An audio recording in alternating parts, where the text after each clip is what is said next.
It was about 4:30 in the morning when Mia Carter's alarm went off, jolting her awake from the precious 3 hours of sleep that she had managed to obtain for herself. Oliver had been particularly fussy during the night, and his teething problems had kept both of them awake until well after midnight.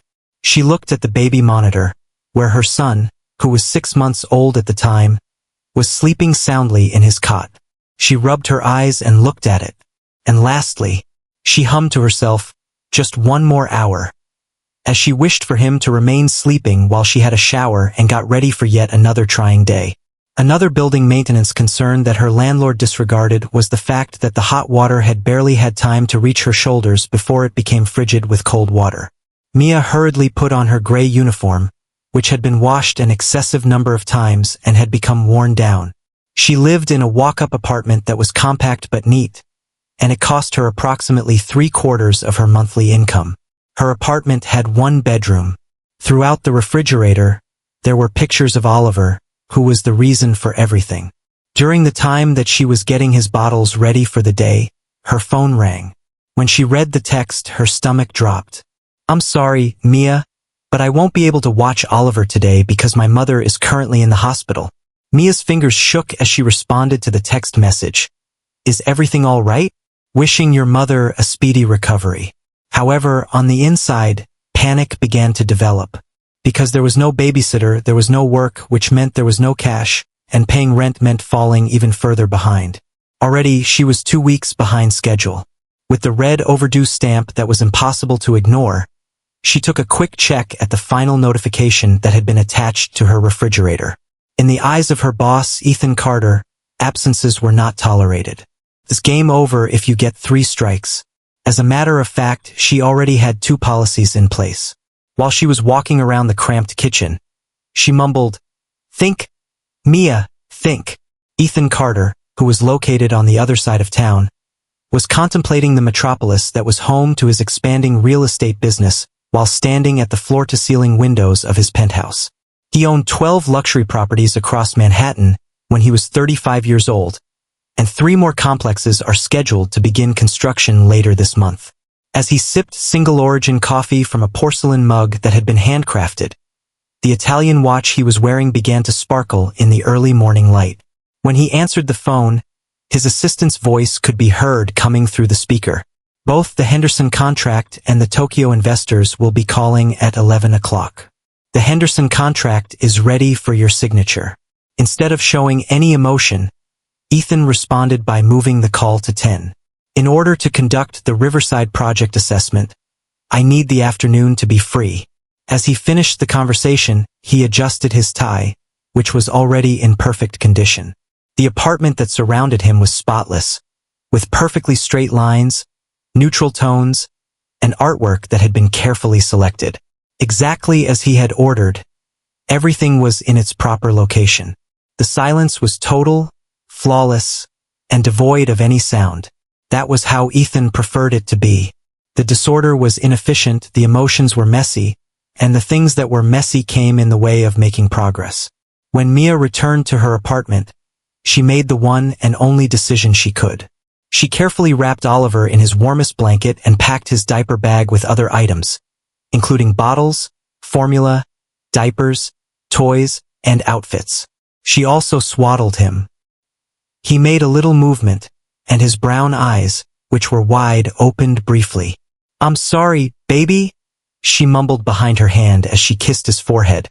"This task must be completed by mommy. Just try to be kind to me today, all right?" Anxiety was a constant companion during the 30-minute commute on the subway to the Upper East Side. Mia held her breath and rocked Oliver gently, praying that he would not fully awaken and start sobbing. She did this every time Oliver made a sound. It had never occurred to her to bring him to work. She had never even contemplated doing so. To put it simply, children were not welcome in Ethan Carter's penthouse. During the time that the elevator was climbing to the highest floor, Mia's heart was pounding. The doors opened directly into the foyer of the penthouse, and she silently entered the building by using her key. It was 6:15 the hour. Each day, Mr. Carter would leave for his workplace at 7:30 o'clock. Under the best of circumstances, She would be able to place Oliver in the utility closet with his portable bassinet before he became aware of the situation. Oliver slept soundly on her chest as she strolled through the apartment, which was completely silent despite her movements. The disparity between their worlds, his and hers, became more apparent with each room that she went into. His house was spacious and immaculate, in contrast to hers, which was very tiny and practical. He was counting millions of dollars while she was counting pennies. Oliver stirred and gave out a small, squeaky cry just as Mia was about to enter the utility room in the middle of her journey. She remained still and held her breath. "Is that something?" The loud voice pierced the silence like a dagger, and it was very clear. Mia moved her head slowly and found Ethan Carter standing in the doorway. He was already dressed in a suit that was well cut, and his piercing blue eyes were concentrated on the bundle that she was holding in her arms. The tight set of his shoulders conveyed all of the information that she required to know, despite the fact that his expression was unreadable. The scenarios that she dreaded the most were going to come true. Mia's heart was pounding against her ribs as she wrapped her arms around Oliver and clung to him more tightly. Ethan Carter stood in front of her, his huge shoulders filling the doorway, and his look was a mask of controlled surprise. As he moved closer, he repeated, "I asked what that is," using a tone that was low and measured. Ms. Mia took a deep breath. "I sincerely apologize, Mr. Carter. Oliver, my kid, is pictured here." Despite her best efforts to maintain her composure, her voice was shaking. "Due to the fact that my babysitter had to cancel at the last minute, I was unable to avoid work today. I am aware that it is against the regulations, but I lacked any other option." As he examined the small package that she was holding, Ethan's eyes furrowed in concentration. It was at that same moment that Oliver decided to wriggle, and his cute little face became visible as the blanket moved. The expression on Ethan's face was momentarily transformed by something. Because it was so brief, Mia came dangerously close to missing it. "Did you bring a baby with you to work?" His tone was authoritative, but it lacked the precision that she had anticipated from him. "Oh yes, sir." She stopped herself when she realized that she was oversharing, despite the fact that she was already overdue on her rent payments and that she knew she should have phoned. "Right now, I'm going to depart. It is not a problem for me if you have to let me go." Mia prepared herself for the termination that she was aware was going to occur. At the end of the day, this was the same individual who had dismissed his personal chef for using the incorrect brand of truffle oil, and the same one who had once made his driver go around the block 3 times because he refused to be even 30 seconds early to a meeting. As expected, Ethan did not immediately answer. As an alternative, he moved closer to them, his costly cologne filling the gap that separated them. Mia felt uneasy being in his presence because of the intensity with which he studied Oliver. Then, when she was completely taken aback, he let out a long breath and ran his hand through his dark hair, which was neatly styled. "Just how old is he?" The question came as such a surprise to Mia that she almost failed to give it any thought. In a cautious manner, she responded, 6 months. As if he were verifying something to himself, Ethan gave a slight nod. Following that, he made a choice that completely disproved every presumption that Mia had about him. "Continue working and I'll keep an eye on him." Mia's mouth hung open abruptly. "What am I? Have you heard me?" The only thing that could be heard in his voice was a tone of pragmatism. "It is necessary for you to work, and the infant requires supervision.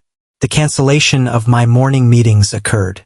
I take it you have no knowledge whatsoever about infants?" Before she had the chance to stop herself, Mia blurted out, the glimmer of something. Could it have been pain? Before retiring behind his typical face of stoicism, he furrowed his brow and crossed his eyes. "I have sufficient knowledge. So, do you want my assistance or do you not?" Mia hesitatingly paused, her impulses to protect her family competing with her intense desire to maintain her current position. "He might shed a tear," she cautioned.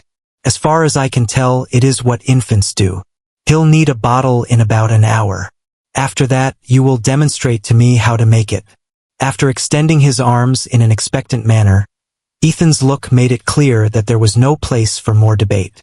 Mia reluctantly handed Oliver over to Ethan, who was waiting for him, registering her growing sense of astonishment. It was incredible how easily he was able to change his grip on the infant, considering that he was a man who worked with spreadsheets and property values. Despite the fact that he was nestled against the luxurious fabric of Ethan's suit jacket, Oliver stirred rather than waking up. Ethan remarked, "I have work in my office," as he turned away from the conversation. "I take it that you brought all that he requires?" Mia gave a little nod, still shocked by the unexpected change of events. "Absolutely, he has everything in his backpack." "Then you should bring it to my office and begin working on your responsibilities." Considering that the Hendersons are scheduled to arrive for supper today, the dining room need further attention. By the time she had the opportunity to answer, he had already departed with her kid, his posture tight, but his grip on Oliver remaining firm. Mia watched them walk down the hall toward his home office, and her mind was filled with 1,000 questions as she watched them disappear. During the process of retrieving Oliver's diaper bag and following, she caught a glimpse of Ethan entering the office via the door that was only slightly open. She was surprised to see that he was not checking his email or making phone calls. On the contrary, he stood by the window, gazing down at Oliver's face as he slept with an expression that she had never seen on him before. It was tender, fragile, and filled with a profound misery. A certain aspect of the scene caused her chest to get constricted. Ethan Carter, a millionaire corporate giant and a famed perfectionist, was looking at her son as if he were holding something precious and lost. After placing the diaper bag inside the office door in a stealthy manner, Mia retreated to continue her job responsibilities.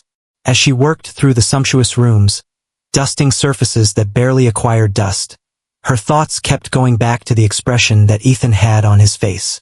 Despite the fact that he appeared to have everything, including power, fortune, and success, this guy had looked at her child as if he had lost everything.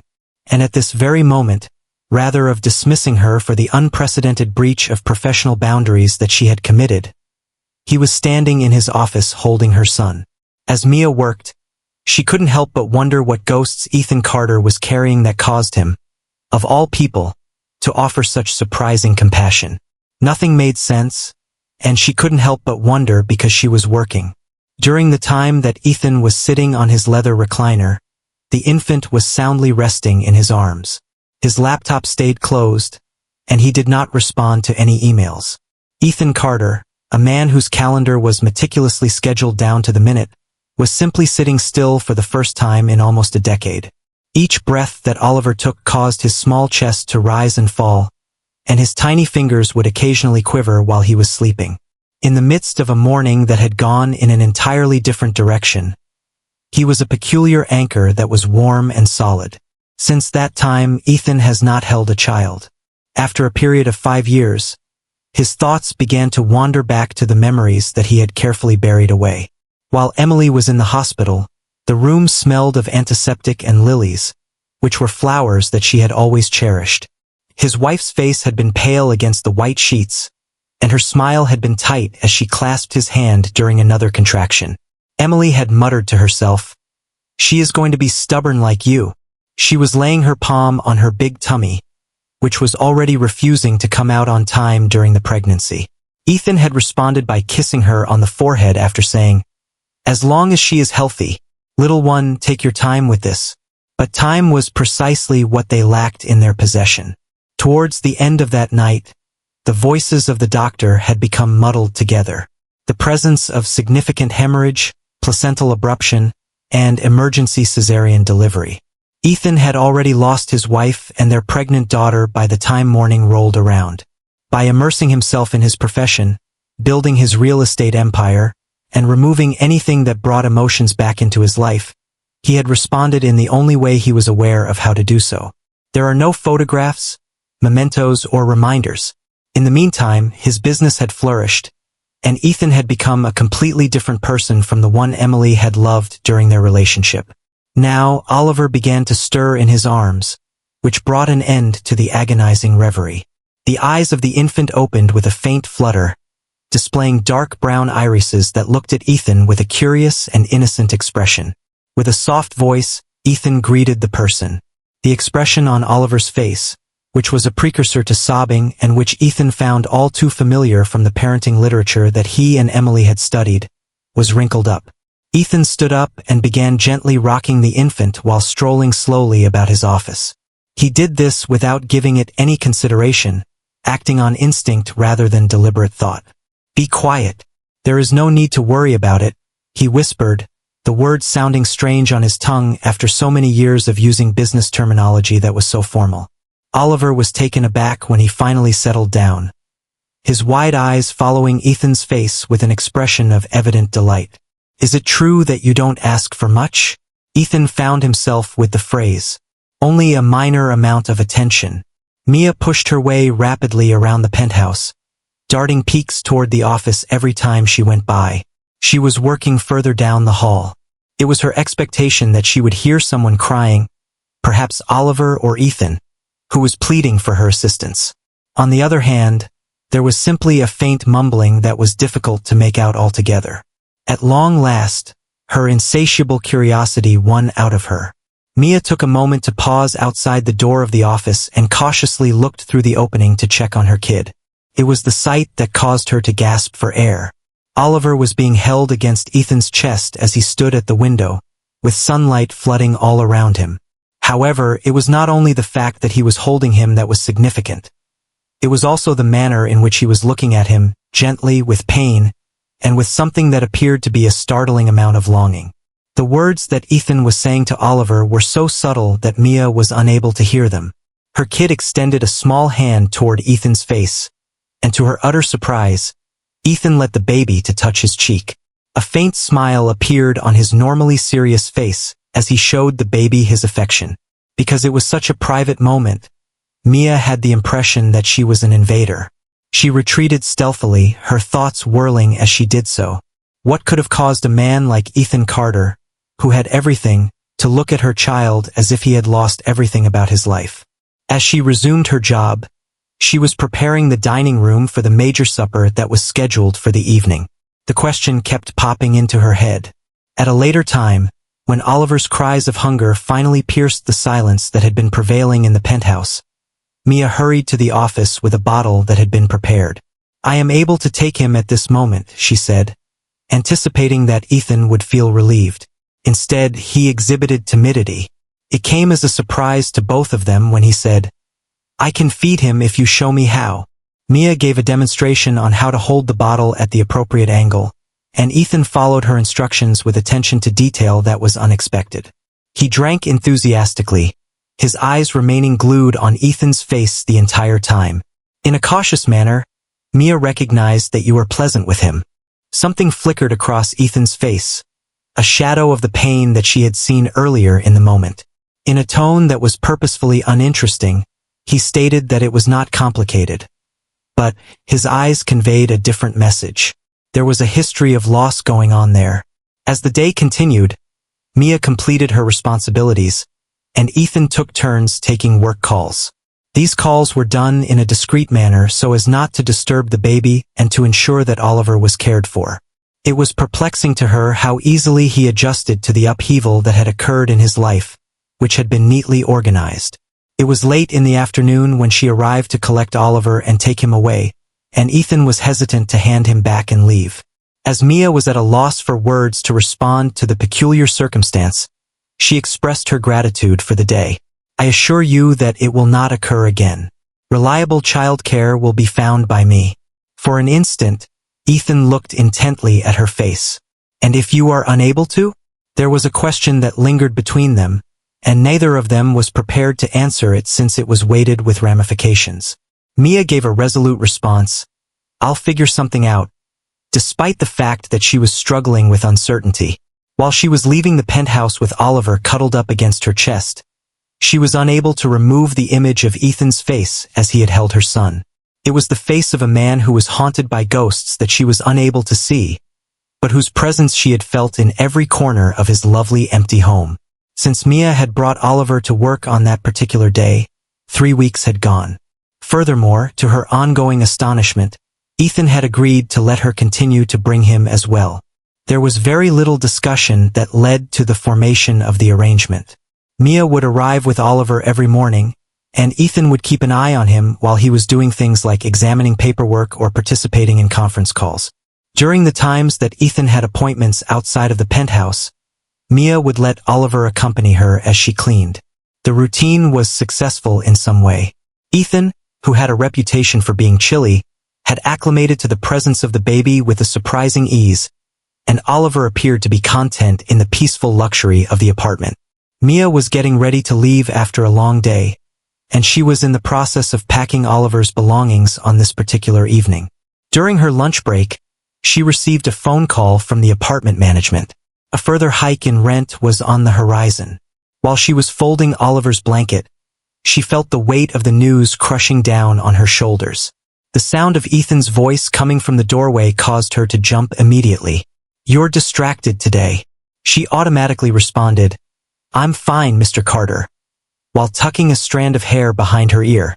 Ethan observed her with that penetrating glance that seems to see straight through whatever pretenses she could be putting on. There had been a change in the chemistry between them in the weeks that had passed since Oliver had moved into his house. There was an implicit understanding between the employer and the employee, but the rigid border between the two parties continued to exist.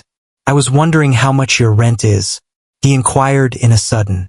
Mia became tense. "May I be excused? You pay rent?" The phrase was repeated by Ethan when he entered the room. "To what extent do you pay?" On the contrary, after beginning, Mia took a deep breath. "Next month it will be increased." An increase of 15%? A small tightening of Ethan's jaw occurred. "Also, are you able to afford that?" Mia felt a surge of pride in her chest. She posed her shoulders in a straight line. "I am able to handle it. Are you able to?" The tone of Ethan's challenge was more subdued than the words he used. "Nearly every day you are putting in extra hours of labor. Except for these windows, Oliver is only able to catch a glimpse of daylight." While Mia was preoccupied with Oliver's diaper bag, she turned her back on him. She wanted nothing more than to be exposed and defenseless in front of her employer, and she detested the fact that Ethan had noticed her struggle. In his Sullivan building, Ethan said in a tone that was carefully neutral, "I have an empty apartment downtown. I have a Sullivan building. It has been a month since the prior tenant moved out, and I have not yet offered it for rent." Mia cast a suspicious peek upward. "Is that what you are saying? Until you are able to get back on your feet, stand there. 6 months of rent-free living." The offering lingered in the air between the two of them. Mia fixed her gaze on his, examining his face like she was looking for a secret. "Why would you choose to act in such a manner?" Ethan's response was very straightforward. "Because you are a good employee." His countenance did not reveal anything. Locating trustworthy assistants is a challenging task. Once again, Mia's pride blossomed. "For the record, Mr. Carter, I am not looking for a handout." In response, he stated, "I am not offering one." He hesitated, then said in a more subdued tone, "I'm giving Oliver a place to be safe." When he said this, he was proposing an agreement that would be beneficial to all parties. As soon as Mia heard the name of her son, her determination began to weaken. It was a building with uncertain security, sporadic hot water, and neighbors who battled loudly at all hours of the night.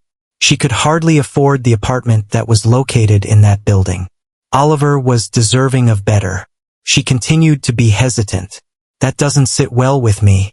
Taking a pragmatic approach, Ethan suggested that you consider it to be an extension of your remuneration package. There are a lot of CEOs who get housing allowances. In contrast to being an executive, I am a housekeeper, as Mia pointed out. The corners of Ethan's mouth seemed to twitch in what may have been the specter of a smile. "Then you should think of it as an investment in the retention of employees."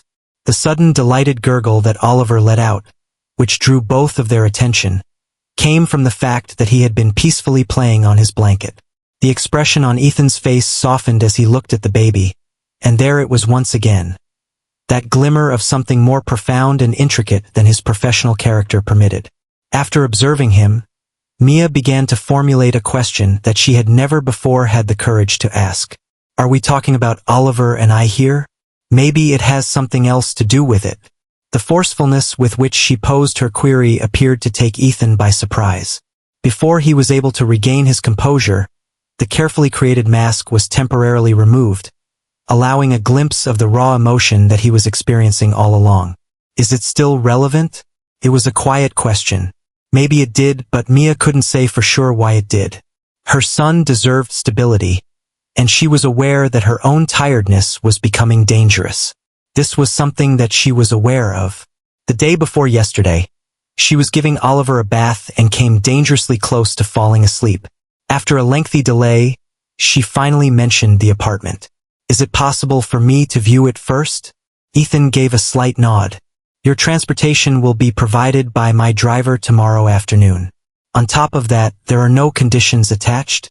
To be clear, Mia needed to be. A resolute response was given by Ethan. Your employment conditions have not changed in any way. You tend to stick to your regular routine. For a period of 6 months, the apartment is yours. After that, we will conduct a reevaluation. Mia has the self-awareness to decline. Because she accepted such a huge favor from her company, she violated the boundaries of her working life. Nevertheless, the decision became more apparent to her once she looked at Oliver. Okay, she said at long last, but just for a period of 6 months, and I promise that I will repay you in the future. That is not going to be required. Mia was adamant that it be up to me. Ethan gave her a brief period of observance. After that, a nod was given. As you would like. It was impossible for Mia to shake the feeling that she was missing something significant as she gathered Oliver and their belongings in preparation for their departure. There was no evidence that Ethan Carter was a charitable person. Within the realm of business, he was known for his ruthless efficiency and exceptional strategic thinking. So what action did he take at this point? And what was it about this arrangement that made him feel as though it mattered more to him than he was willing to recognize? There was nothing that Mia's present flat lacked in comparison to the Sullivan bill. Ding. It is safe, it is clean, and it is flooded with organic light. There were 2 bedrooms in the apartment that Ethan had offered, and it was located on the 10th floor. The windows of the apartment looked out over a small park. Mia, who had become accustomed to her tiny walk-up apartment, felt as though she was living in a palace, despite the fact that it was not one of the premium units that the building was known for. As James, Ethan's driver, took her on a tour of the area, she remarked that this was significantly more than she had anticipated. The fact that you might say that was brought up by Mr. Carter, and James responded with a knowing smile. To let you know that it is the tiniest unit in the building, he said to tell you. It is possible that this is the case. Nonetheless, Mia's throat tightened with an unexpected emotion as she took in the shining kitchen appliances, the bathtub that was large enough to actually soak in, and the second bedroom where Oliver could have his own space. It was over the weekend that she and Oliver moved in. Although Ethan did not assist with the relocation, he did send movers to transfer her few items. He did this in order to maintain a professional distance. The gesture, which was similar to a number of others that he had made in recent times, caused Mia to be perplexed about the dynamic nature of their relationship. The work resumed as usual, but Mia arrived from a building that Ethan owned. She had slept better than she had in months despite the fact that she had been away from home. Oliver appeared to be happier as well, flourishing in the setting that was clean and calm. During the weeks that passed, Ethan began to spend more time at the penthouse during the hours that Mia was working. Instead of taking video calls in his office, he started doing so in the living room so that Oliver could play in close proximity to him. In order to avoid Mia having to inquire about it, he arranged meetings to coincide with Oliver's nap time. The accumulation of insignificant moments, like snowflakes, led to the formation of something that neither of them acknowledged. Mia seeing that Ethan hadn't eaten and providing a simple lunch for him, Ethan remembering Oliver's favorite toy, and Mia understanding how Ethan drank his coffee. Ethan's assistance was necessary as Oliver began to experience what is known as teething. While Oliver was in his 7th month, a more significant change occurred in the situation. When Mia arrived at work, she saw that Ethan appeared to be unusually exhausted, with his normally flawless attire becoming slightly disheveled. This was a rough night, she asked as she put her belongings down. As he responded, he continued to stare at the screen of his laptop. The Tokyo deal fell through. There was a waste of 6 months' worth of labor. Mia showed sympathetic nods and continued with her morning routine, allowing him some space in the process. Afterwards, she discovered him in the kitchen, where he was staring out the window with his coffee still unfinished next to him. As soon as he became aware of her, he made an unexpected statement. "It's not just the deal." On this day, Emily would have celebrated her birthday. Emily was a name that lingered in the air between them. It was a name that Mia had never heard anybody else speak before. "Who is your wife?" With caution, she ventured forth. With his teeth clenched, Ethan gave a single nod. She would have been 38 years old. Mia put the laundry basket that she had been holding down on the ground. "Would you like to have a conversation about her?" She was under the impression that he would decline, withdrawing behind his wall of professionalism for a little period. Rather than that, he moved to the living room, picked up his coffee mug, and moved there, therefore sending a tacit invitation to her to follow him. At that moment, Oliver was dozing off, and the monitor displayed his serene face. While Mia sat opposite Ethan, she was acutely aware of the significance of whatever it was that he was about to reveal. "I had been married to Emily for a period of 4 years. His voice exerted authority. "In ways that I was never able to be." She was a superb pediatric surgeon who was also compassionate. As he spoke, Mia listened attentively as he described a woman who had a strong desire to have at least 3 children, who was passionate about arguing with donors over hospital financing, and who enjoyed going on hikes in the rain. According to Ethan, who continued, his eyes were riveted on something in the distance. "We had been trying for quite some time when she finally became pregnant." When his voice began to falter slightly, she was 7 months along in her pregnancy. "It was not without its difficulties. Emily and our baby were both taken from us in the same night we were both gone." Their relationship became more stable as a result of his disclosure. All of a sudden, his response to Oliver made perfect sense. The concern, the yearning, and the agony that he felt in his eyes when he believed that no one was observing him. Mia sobbed in a low voice, "I am so sorry. Can you tell me the name of your daughter?" In response, Ethan said, "Lily," a single word that was weighted with sorrow. We had planned on giving her the name Lily. A brief minute of quiet was observed by them. As Ethan straightened his back in his seat, it appeared as though he had recalled himself. "Let me apologize. It is not proper for one to have this conversation with." "So, between what?" In a soft voice, Mia interrupted. "Who is the employer and who is the employee? Perhaps it is simply not appropriate for Ethan Carter to demonstrate that he is a human being." There was a flicker of something in his eyes. Perhaps astonishment at her audacity is in order. Mia went on to explain how you had been keeping an eye on my son for several months. You provided us with a place to call home. You agree with me that we have gone beyond the simply professional level? When Oliver woke up from his slumber, the monitor showed him doing so.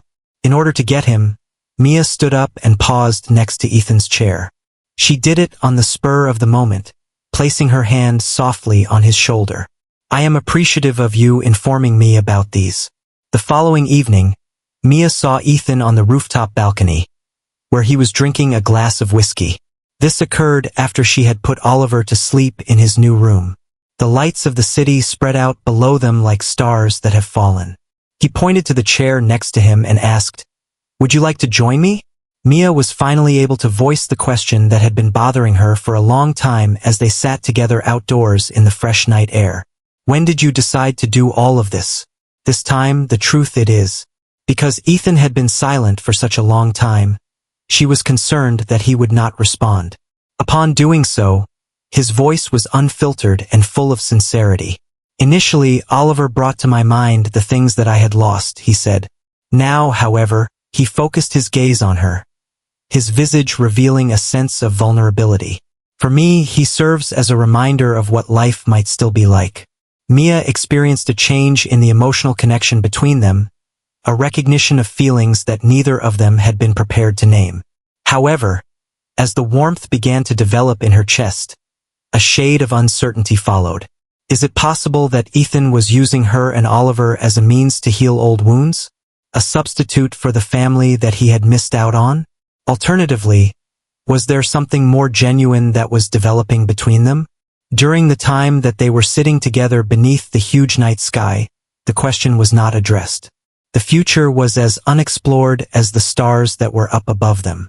The headline was glaring at Mia from the screen of her phone. Who is the mysterious family of billionaire Ethan Carter? There was a grainy photograph showing Ethan holding Oliver as they entered the Sullivan building, with Mia following slightly behind them. The photograph was located underneath it. She was scrolling through the article with her hands shaking as she did so.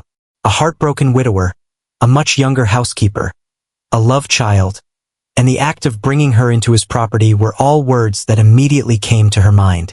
The narrative was a poisonous mixture of half-truths and blatant lies, portraying her as a planned wealth digger who had positioned herself and her child as substitute family for the real estate billionaire who was still grieving. Mia was experiencing nausea. Specifically, her name was stated in the paper, and the level of the Sullivan building where she resided was also noted.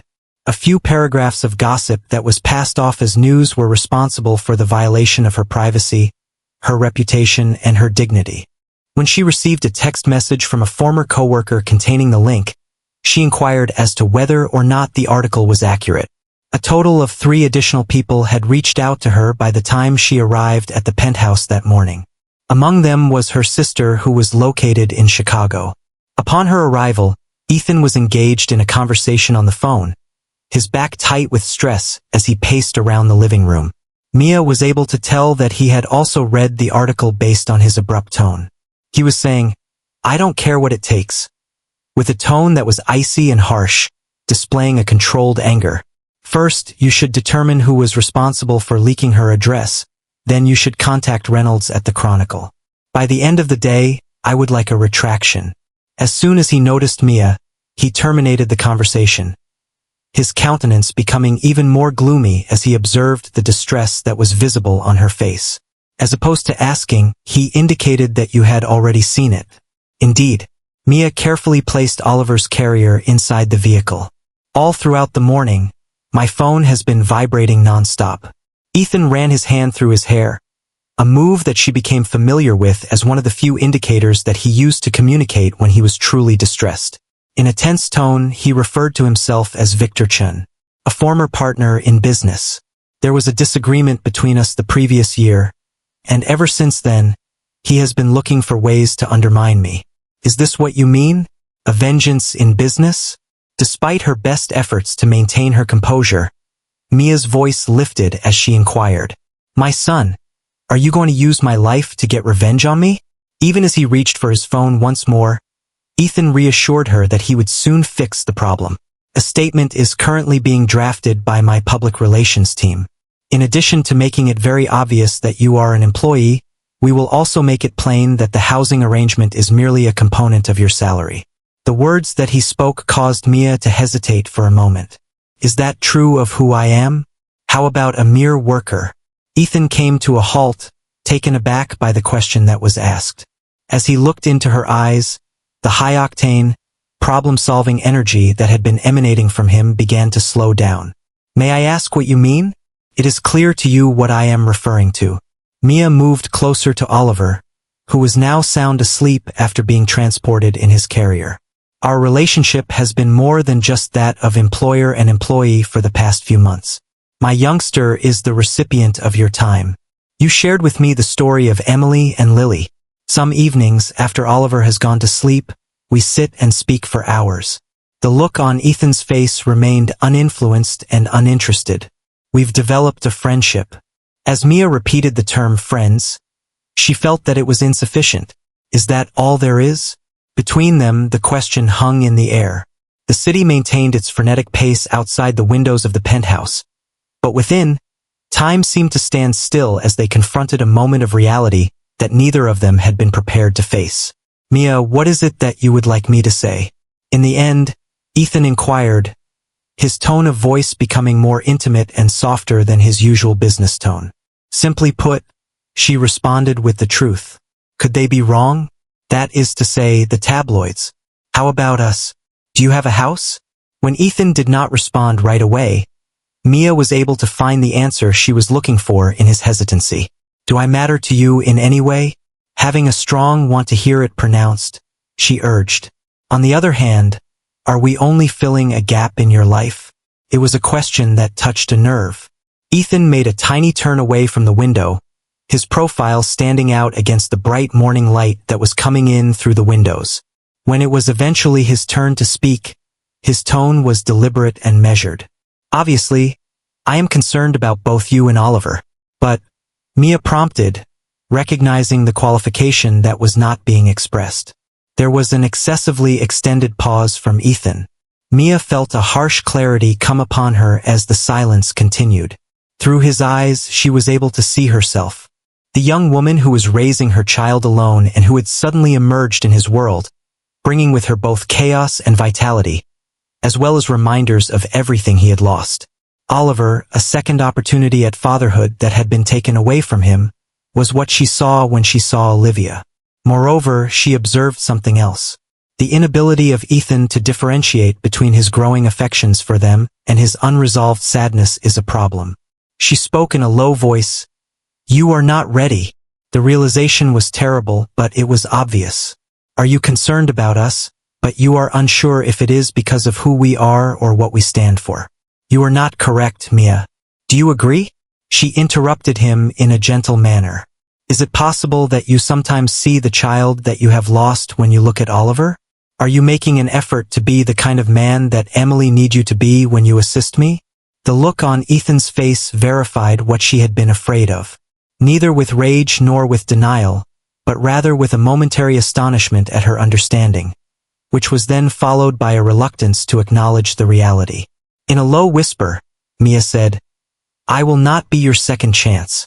The corners of her eyes were beginning to show signs of tears. Furthermore, I will not allow Oliver to take Lily's place in my life. She gathered her luggage and the carrier that she had for her son. Time is what I require. There will be a few days off for me. Where do you intend to go? In a tight tone, Ethan asked the question. The apartment for the time being, Mia responded. She paused for a moment before continuing. I have no idea what will happen next. At the very least, allow me to assist you with this media scenario. As Ethan approached her, he made a statement. Please allow me to shield you from that. One time, Mia acknowledged that much by nodding her head. However, the rest of us, whatever it is, must wait until you have a clear understanding of what it is that you truly desire. Ethan called after her as she made her way into the elevator of the building. What if I am already aware of it? Mia shifted her gaze, and her eyes met his as they crossed the vast width of the penthouse foyer. Then you must demonstrate it. In terms of residences, financial stability, or finding solutions to my difficulties. Nothing. You may demonstrate this by figuring out who you are without the specters of your past standing in the way of our relationship. They became physically separated as the elevator doors shut. Mia allowed the tears to fall as it dropped, not knowing whether or not she had just walked away from something that had the potential to be quite beautiful. Another possibility is that she may have prevented herself and Oliver from being substitutes in a life that was built on sorrow rather than love. Ethan stood immobile behind her in the penthouse, which had suddenly felt more empty than it had in months. He was confronted with a truth that he had not been prepared to face. It had been 3 weeks since Mia had left Ethan's penthouse the last time she had left. He had, as he had promised, dealt with the matter with the media. A formal statement had been issued, which clarified her position as an employee. This was followed by letters to outlets that perpetuated the conjecture, requesting that they stop spreading information about her. After what was supposed to have been a meeting with Ethan's attorneys, Victor Chun had vanished from the gossip columns forever. However, the private suffering continued even after the public interest had subsided.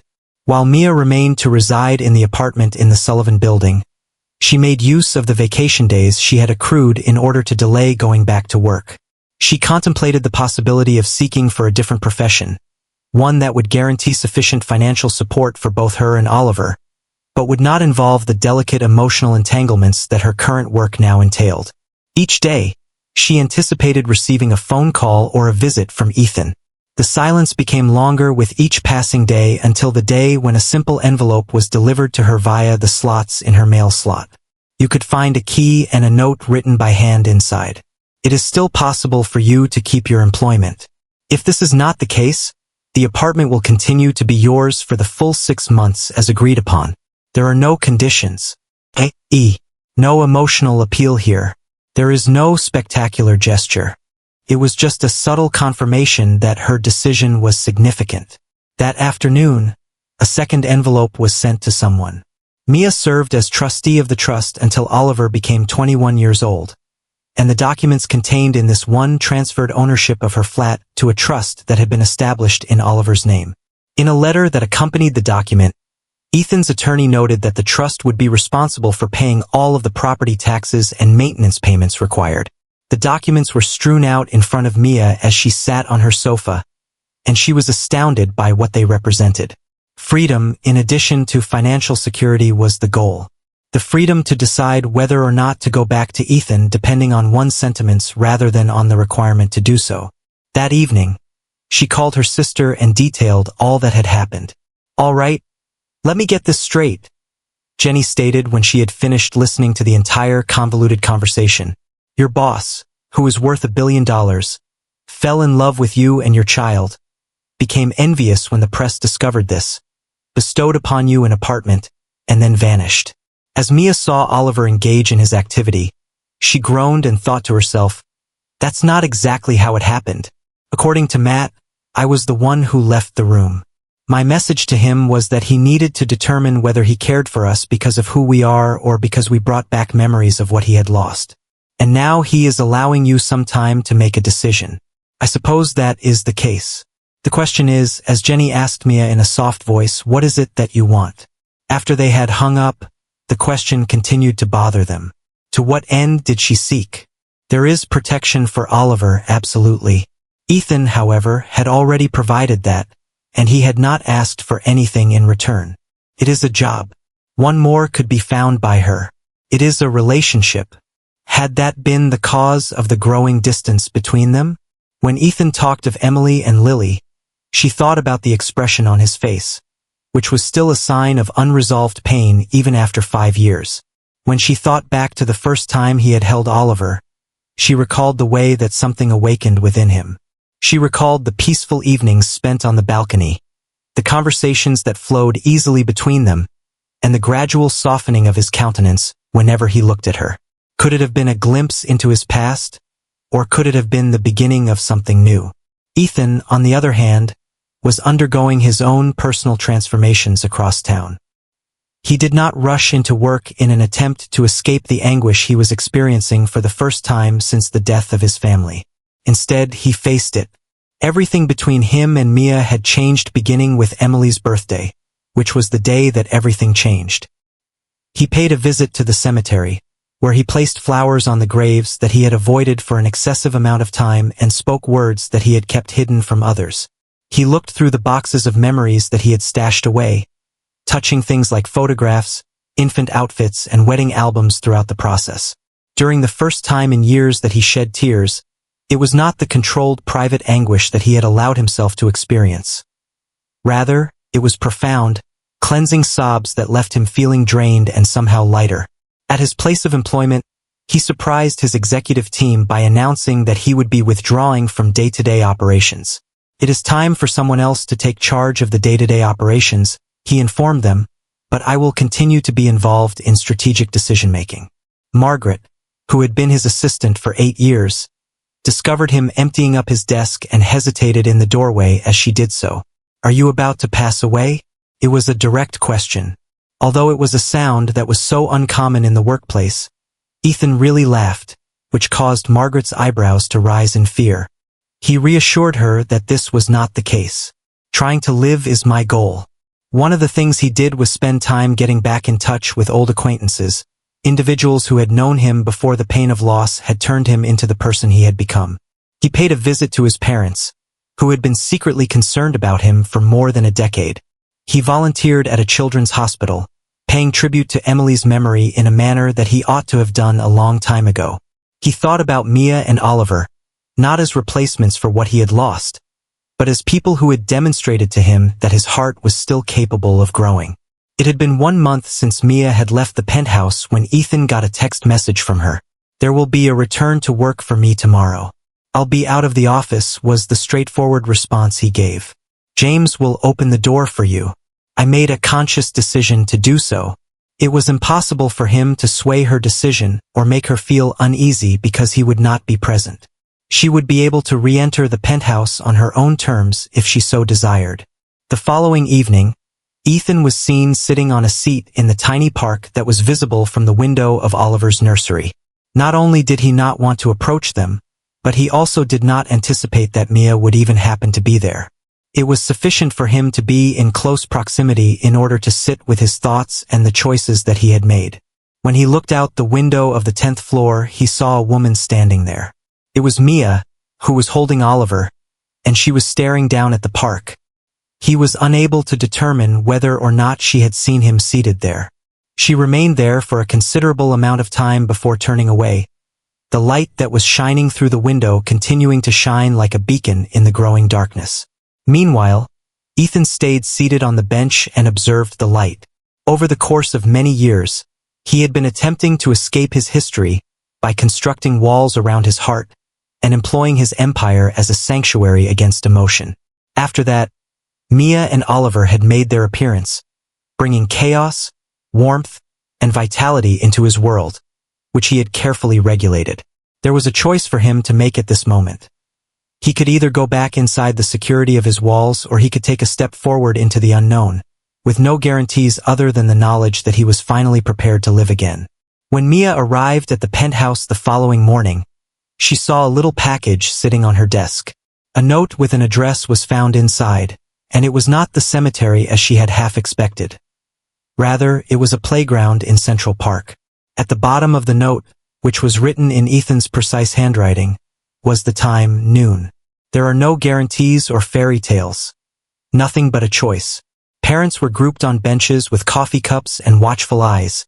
Some of them engaged in discussion, while others were concentrated on their phones. The playground was bustling with activity, with children climbing, swinging, and laughing. Their voices rose and fell like music. It was precisely noon when Mia arrived, with Oliver securely fastened to her bosom in his carrier. She looked about, unsure of what to anticipate from the situation. Her momentary pause was brought on by the sight of Ethan, which she had just seen. She had never seen him wear the clothes that he was wearing, which consisted of jeans and a simple gray sweater. He was sitting by himself on a bench at the edge of the playground. The tailored suit and polished demeanor that Ethan Carter, the real estate billionaire, had been wearing was no longer present. As he watched the children play, this man appeared accessible and somewhat common. However, the intensity of his gaze was something that was very familiar to him. Still, he hadn't taken note of her. Mia deliberately paused for a bit to observe him in order to calm her beating heart. Even though she had practiced what she was going to say a dozen times on the way over, all of her phrases that she had practiced vanished when she finally saw him. At that moment, Ethan raised his head, and his eyes met hers as they looked further away. He didn't do anything to go closer to her. He didn't wave or shout out to her. He just waited, giving her the opportunity to make her own decision. Mia approached him with measured steps, moving carefully in his direction. At the same time as his little hands were grabbing at her scarf, Oliver gurgled on her chest. Ethan greeted her with a voice that conveyed a sense of both conviction and astonishment. "You came," he murmured when she finally reached him. Mia responded by saying that she found your note intriguing while she was sitting next to him with sufficient distance between them for comfort. "Why are we here?" He made a motion in the direction of the playground. "From time to time, Emily and I would make our way here, where we would observe the families and speculate about our own future." He hesitated, his eyes remaining fixed on the youngsters who were playing. "Ever since she passed away, I have not returned." Mia took in this information and finally saw its relevance. "And what about today?" He addressed it in a straightforward manner. "Today I needed to be here, not only to remember, but also to see it differently." After that, he turned his blue eyes toward her, and they were clear and direct. With fresh eyes, a silence settled between them, which was not uncomfortable but was weighted with everything that had been left unsaid. When Oliver began to wriggle in his carrier, Mia made some little adjustments to him. "Could I please?" With a small gesture toward the infant, Ethan inquired. Mia did not hesitate for more than a few seconds before she delicately unfastened the carrier and transferred Oliver to Ethan's arms, which were waiting for him. Ethan's face was grabbed for by the infant, a move that had become commonplace between the two of them. The infant's eyes were bright and curious as they peered up at him. By looking down at Oliver with a smile, Ethan noticed that he had grown. Within a month's time, Mia explained that quick and unrelenting transformation is something that babies do. Ethan gave a serious nod, conveying his thoughts. "Just like you, I've been making some adjustments." When she asked him about the past month, he told her about the visits to the cemetery, the unpacking of the boxes of memories, and the reorganization of his company. He spoke with a newfound quiet openness, his words unguarded in a way that they had never been before. He spoke with a newfound humility. He stated that I needed to confront my history in order to not only move on from it but also to honor it in the appropriate manner. Their attention was momentarily captured by the ecstatic cry that emanated from the playground, which was made by a child. As soon as Ethan spoke once more, his tone became more subdued. "When it comes to the reasons why I was initially pulled to you and Oliver, you were absolutely correct." Mia felt a minor level of tension in her body as she readied herself for the confirmation of what she had feared. However, it was not the end of things, Ethan said, drawing her attention to himself. "It was at some point in time that it shifted from being about what I had lost to being about who you are, both of you." Taking a quick peek down, he noticed that Oliver had grabbed his finger with an unexpected amount of force. This young boy who has such a curious and inquisitive outlook on the world. You, on the other hand, were obstinate, arrogant, and compassionate. In fact, you were nothing like Emily. His eyes returned to Mia's face. In spite of herself, Mia couldn't help but smile when she heard the sincerity in his voice. "Is that a compliment to them?" Without any doubt, Ethan said that it was the highest. "Mia, you are not a substitute replacement. The revelation that you are." The air that they shared was altered as a result of the words that settled between them. Mia did a thorough examination of his face, searching for any indication of the perfectly controlled businessman she had initially encountered. On the contrary, she discovered only Ethan. Even while it is still serious and thoughtful, it is somehow more present and more alive. "And what happens after that?" She inquired about it. This was something that Ethan thought about as he softly stroked Oliver's little hand with his thumb. "Depending on what it is that you look for." "What I long for," Mia said in a leisurely manner. "I am concerned about Oliver's safety. With a house comes a brighter future." In a gentle manner, Ethan pointed out that you already possess those things. His apartment is located here. Regardless of whether or not you come back, your job is safe. The future is entirely up to you to shape. It was accurate. He let her to make her own decision without imposing any constraints or obligations on her. "Ethan, what is it that you want?" In a manner that redirected the inquiry onto him, she asked. During that little period of silence, he was concentrating on his thoughts. When he spoke, his voice had a sense of assurance that she had not previously encountered. "I want to be a part of your lives not because you fill a hole or cure a wound, but because knowing you, both of you, has made me want to be completely alive again. I want to be a part of everything that you do." After a brief pause, he continued, "But only if that is what you want so as well." Mia instantly reached out to smooth Oliver's delicate hair after discovering that it had been ruffled by a gentle breeze. While she was doing this, her hand came into contact with Ethan's, a fleeting touch that caused a sensation of warmth to spread up her arm. In her admission, she stated, "I have no idea what that looks like. We are the future. It's a difficult situation." Ethan acknowledged that life is typically like that, but I'm not asking for any guarantees or assurances. I'm simply hoping for the opportunity to find out together. Mia reflected on the preceding few months, particularly the gradual changes that had taken place in Ethan, the unexpected sensations that had developed within her own heart, and the manner in which Oliver seems to blossom when Ethan was there. She pondered the concept of second chances and fresh starts, as well as the decisions that were made out of freedom rather than out of need. In the end, She stated that we must take things slowly, one day at a time. There was a sense of respect and something more profound in Ethan's eyes as he nodded. Every day, one at a time. At that same time, Oliver decided to give out a joyful gurgle while simultaneously reaching up toward each of them with his teeny-tiny fingers clawing at the air. Mia began to approach closer to the bench without giving it any thought, thereby reducing the cautious distance that she had been maintaining. As the three of them sat together under the warm spring sun, surrounded by the sounds of children playing and life continuing its never-ending cycle, Mia came to the realization that they were already beginning something. It was not a fairy tale, it was not a replacement family, and it was not a second chance at dreams that had been lost. Rather, it was something completely new, something that was unique to them. Do you feel like going for a stroll for a while? The question was posed by Ethan, who indicated the path that wove its way through the park. Uncomplicatedly, Mia responded as she stood next to him.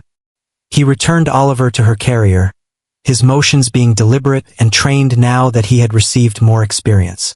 It was as they went onto the trail together that they fell into an easy rhythm, strolling side by side but not touching. Each stride was a choice, each instant was a beginning. There were no promises, no fairy tales. It was just a choice that this time was real. Good day, cherished readers. Leave your thoughts in the comments section if you were moved by the trip that Mia and Ethan took, the difficulties that they encountered, and the way that little Oliver changed their lives. This is a story of new beginnings and second chances. Your viewpoint is really important to us. Kindly remember to give this video a thumbs up and to share it with your friends who have a similar appreciation for stories that are heartwarming. And we are eager to learn more about the people who make up our audience. I was wondering where country you are watching this tale from. Share your thoughts with us in the comments section, and if you found this video to be enjoyable, subscribe to our channel so that you don't miss any of our future uploads.